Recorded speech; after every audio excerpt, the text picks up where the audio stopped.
Hello, and welcome to the FinBiz 2030 Building Resilience podcast series. This episode features highlights from the Sustainability and Innovation webinar, hosted by Chimere Olukwu and Olabunmi Odekunle. In this episode, we hear from Professor Ndubuisi Ekekwe, inventor, engineer, author, and entrepreneur, who explains why innovation is what countries need to drive their resources.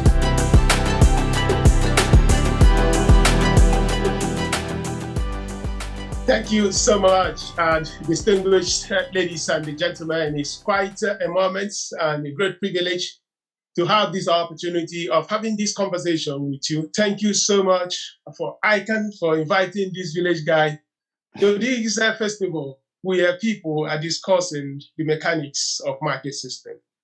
So I will have a conversation here on sustainability, resilience, and entrepreneurship.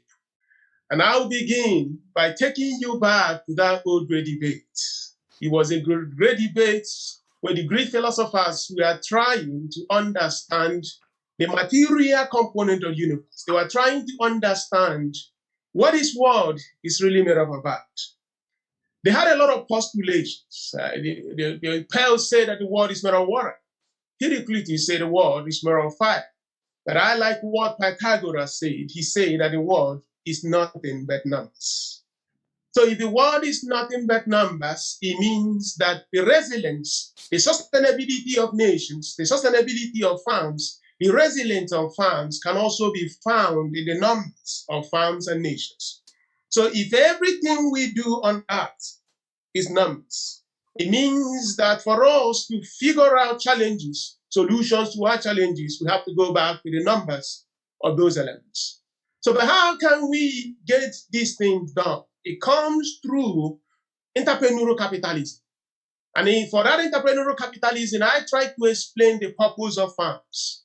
Why do we even need to be accountants? Why do we need to be bankers? Why do we need to be traders? Why do we even need to have companies?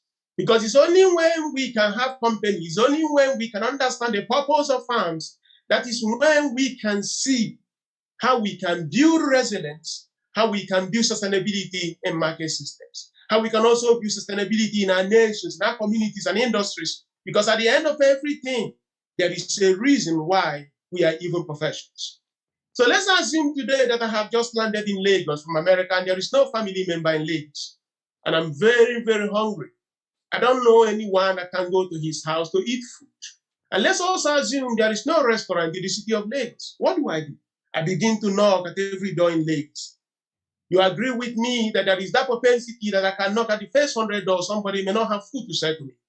But at the same time I'm knocking, there is a family that has food ready to sell to Ndubuisi, but unfortunately Ndubuisi cannot find them. And they cannot also find me because of information asymmetry. That information asymmetry makes it very difficult for demand and supply to come into a perfect equilibrium point. So what happens the next? A young lady called Mama Nkechi said, oh, let me go and open up a company.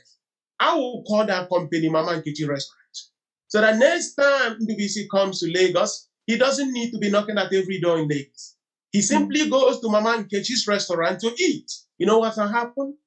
Mama Nkechi Restaurant has fixed a friction which existed in that market.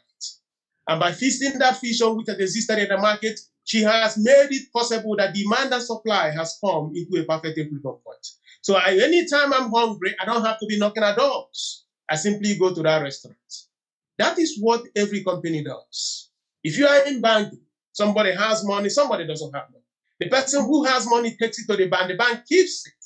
So that when that person who doesn't have that money needs it, the person goes to the bank. Because if you do not have a bank, these two individuals may not come into an equilibrium point where demand and supply can happen. Within these constructs, everything we do in society is actually kind of captured. So you have a friction, the challenges that societies have. But somebody has to have capabilities. In other words, how are you going to fix these problems? You need capabilities. And the capabilities are captured in what I call the elements of market system. Knowledge, entrepreneurial capitalism, capital, land velocity, and labor.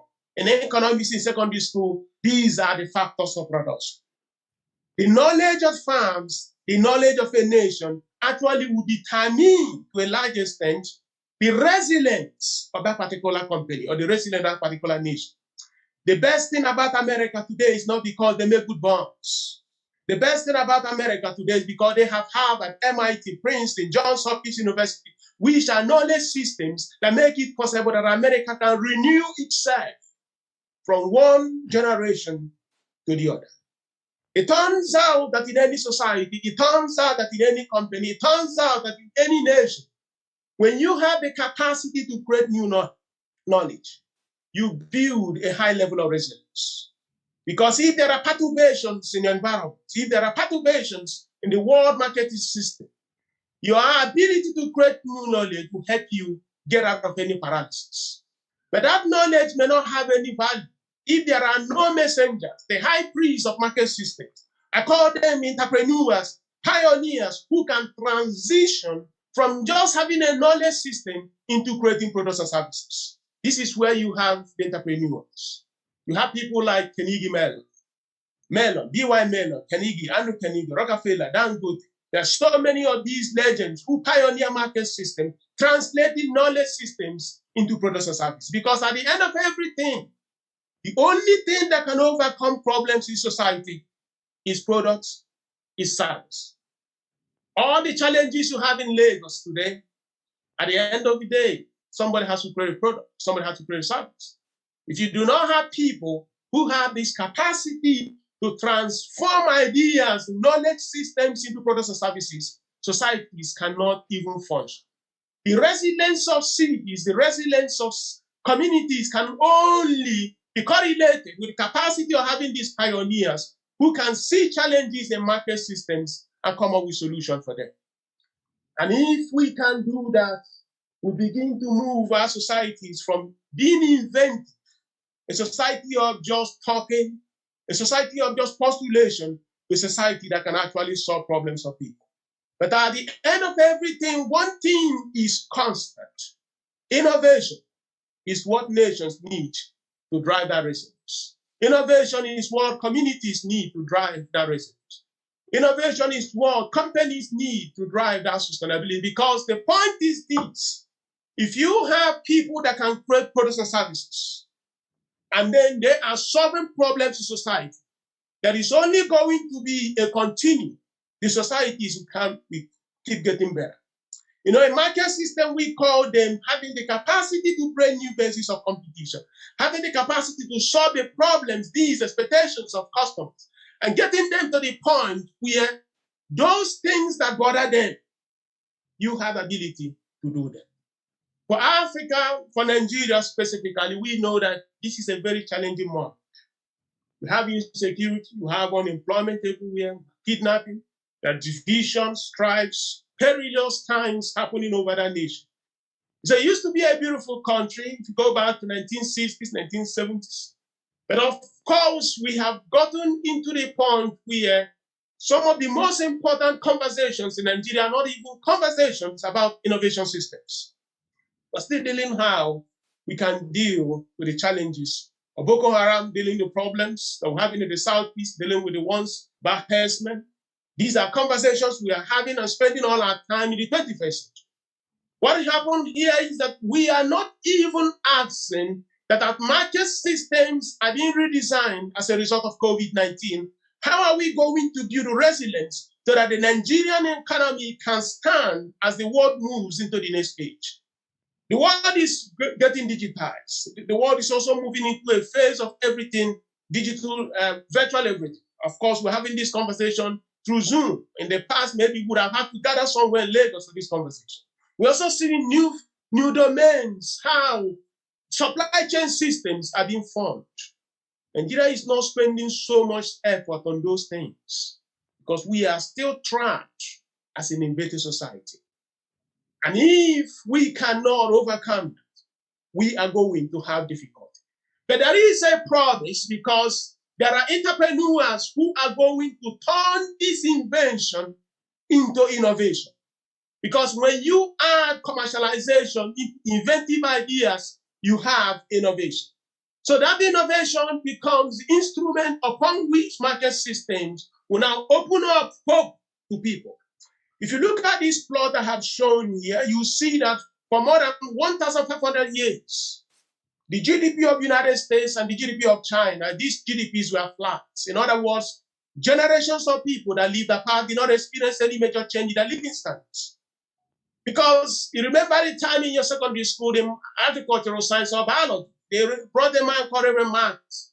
Reverend Marx said that if human population growing in geometric progression, that we could not catch up with the food production which was going in arithmetic progression. Because if more people are being born over generation and the GDP was not increasing, it means that people, per capita income will decelerate. So he said at one time, man is going to have the problem of not having food to eat. But just as I'm rounding up here, look at these plots.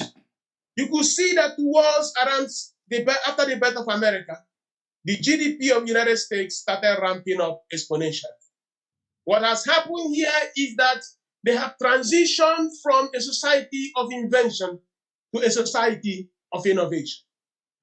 So Nigeria needs to have the capacity to move from being an inventive society to an innovation society.